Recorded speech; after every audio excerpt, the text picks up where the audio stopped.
So Proverbs 1, if you want to go ahead and turn there, we're going to read the first 7 verses. It's kind of an intro to the whole book, and it's, like I said, foundational to understanding it. Proverbs 1, verse 1.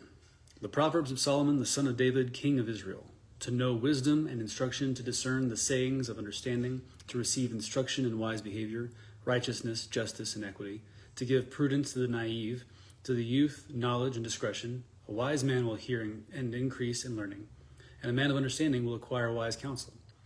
To understand a proverb and to figure the words of the wise and their riddles. The fear of the Lord is the beginning of knowledge. Fools despise wisdom and instruction.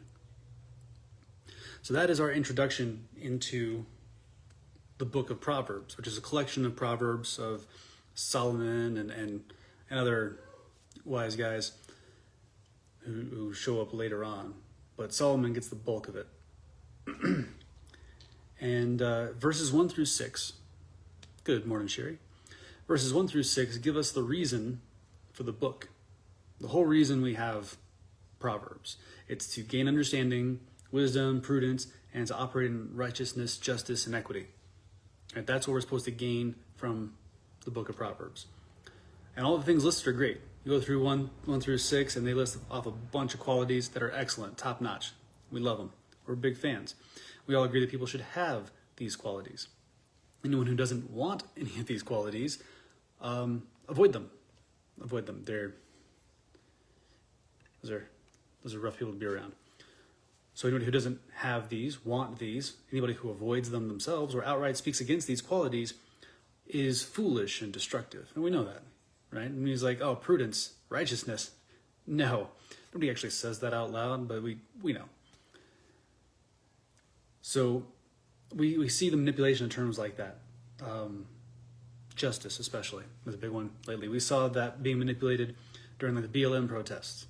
People crying out for justice and Black Lives Matter. And those are all statements that we have to agree with. You can't not agree that, yes, Black lives do matter and everybody deserves justice. But none of that to the exclusion of anybody else, right? So we can't back the organization or even the methodology of what was going on there. But we also can't deny that, yes, justice matters, people's lives matter. The point is that these qualities are universally praised. Everybody loves them. Everybody thinks highly of the qualities we see in Proverbs 1 through 6. And then Solomon hits on verse 7. The fear of the Lord is the beginning of knowledge. Fools despise wisdom and instruction. And this is the one we know. This is the one that kind of like pops out. Like I've definitely heard that one before. And Solomon puts this here as the answer to the preceding 6 verses. It wasn't really a question, but this is the answer.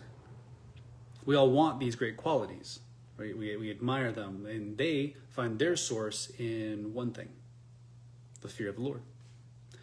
And obviously, to avoid the process for acquiring such knowledge is foolish. That's why he gives us both in that couplet, right? This is wisdom, this is the beginning of knowledge, and this is foolishness. And that's a pattern you're going to see throughout the rest of the book too, in those couplets. So this is what wisdom is, this is what foolishness is.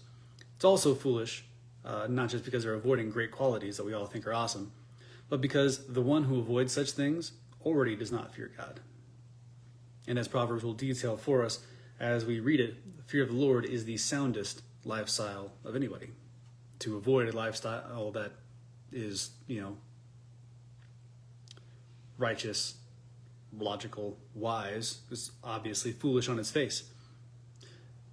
And to be clear, because a lot of people get tripped up about this idea of fear, I wanted to quote somebody who talks about the fear of the Lord in, I think, a very well-reasoned way. Jeffrey Myers, a Ligonier, says this about the fear of the Lord. He says, it is important to realize that fear means fear.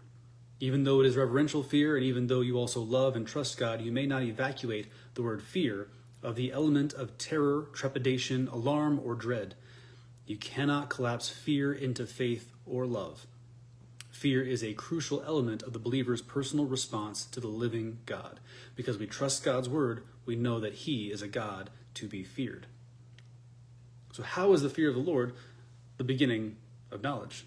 Why make this statement? Why would Solomon put this here? This verse is the lens through which we understand the whole book of the rest of Proverbs. If you don't understand the fear of the Lord, you will not get Proverbs. You just won't get it. You will walk away from it. You'll enjoy like a small section of some of your favorite pithy sayings, or even worse, you might have the audacity to consider this book like, I don't know, God's Twitter feed. Those are both wrong. That would be terrible. This is not meant for us to, one, reduce God down to social media level, or two, to just pick and choose those things that are like, oh, okay, I like the way that one's worded. That was me. My second verse I think I ever memorized was Proverbs 12:1 because it called people stupid, and I thought that was hilarious. So I memorized it. But that's not the point. The point isn't to just walk away with a couple of like proverbial grab bag kind of situation. This verse 1:7 about the fear of the Lord being the beginning of wisdom and knowledge, it gives us the proper interpretive method for the rest of the book. If you fear the Lord, you will be like the wise person in the proverb. If you don't fear the Lord, you will be like the foolish person in the proverb. And usually they're paired together, right there in the same proverb. The fool, just to be fair, may even know factual truths about the world and the way things work, but he is not wise and cannot be wise because there is a hurdle there, and it requires the fear of the Lord. So let's look at that. If you fear the Lord, you will embrace discipline and correction. That's Proverbs 12:1. That's the one I memorized about people being stupid. If you fear the Lord, you will be diligent in your work. You look at Proverbs 6:6-11 for that one. Go to the ant, O sluggard, that one. If you do not fear the Lord, you're going to be stingy with your belongings. You look at Proverbs 28:22.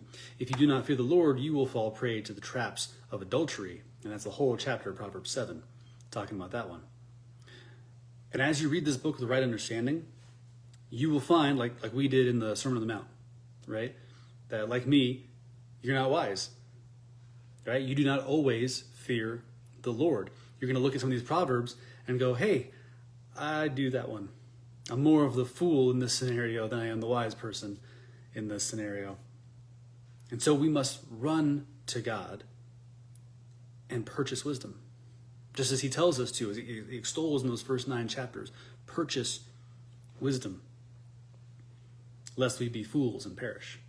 We must turn to the one who lived a human life like us and was perfectly wise. We must go to Jesus, the one who perfectly feared the Lord, and follow his ways, not ours. And then daily pray that God would grow us in the fear of him.